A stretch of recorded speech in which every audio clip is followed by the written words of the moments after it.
Olá pessoal, tudo bem? Aqui é o professor Edward de Física e na aula de hidrostática de hoje nós vamos falar sobre o princípio de Pascal. Esse princípio está atrelado à ideia de perturbar o equilíbrio de um certo fluido.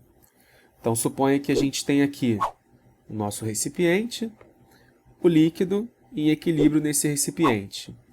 E eu vou marcar dois pontos sobre esse líquido que eu vou chamar de A e B.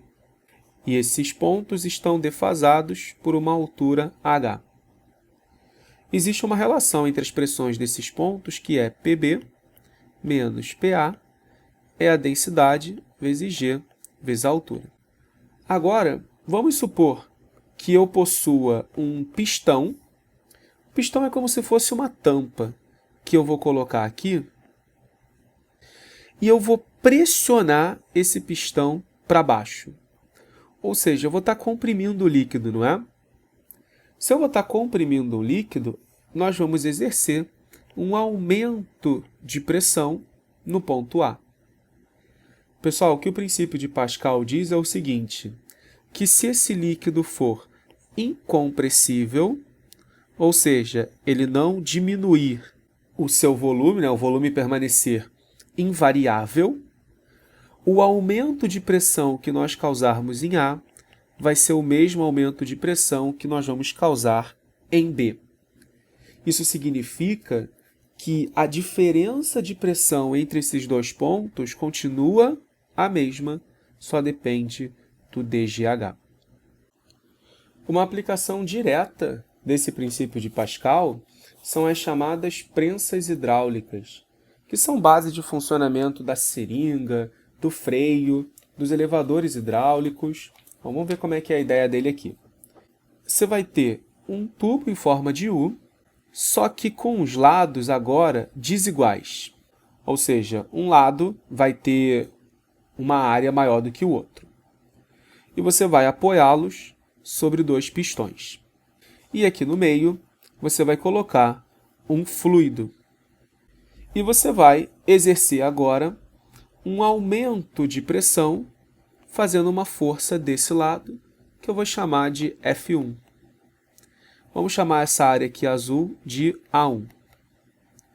O que acontece é que esse aumento de pressão vai ser transmitido pelo fluido e vai aparecer do outro lado. Então, eu queria saber qual é a força que eu tenho que fazer aqui para manter esse pistão em equilíbrio. Eu vou chamar essa área de A2. Pessoal, o incremento de pressão dos dois lados tem que ser o mesmo. Então, ΔP1 tem que ser igual a ΔP2. E esse incremento de pressão ele foi causado pela força que você fez. Então, pressão é força sobre área. Isso tem que ser igual a força 2 sobre a área 2. Essa daqui é a equação da prensa hidráulica. O que essa equação está dizendo para a gente? Que se eu aumento o valor da área, eu aumento o valor da força proporcionalmente. Ou seja, eu consigo multiplicar aqui o valor da força que eu estou fazendo simplesmente por ter uma relação de uma área menor sendo transmitida a força para uma área maior. Por isso que esse é o princípio de funcionamento das seringas, do freio do carro. O freio do carro, você faz força no pedal. O pedal é um eixo bem pequeno assim, de maneira que ele diminui aqui para levar para o fluido e leva esse cara para uma área bem grande. Aqui tem um pistão e o fluido de freio está aqui no meio. E aí, quando você pressiona o pedal nessa área pequenininha, essa força é reproduzida empurrando um pistão aqui, bem maior, de maneira que ele faça força na roda, o disco de freio, para que ele possa frear, diminuir a velocidade da roda. Então, ele usa essa prensa hidráulica para multiplicar o valor da força. O elevador hidráulico é bem parecido com essa figura que a gente fez antes.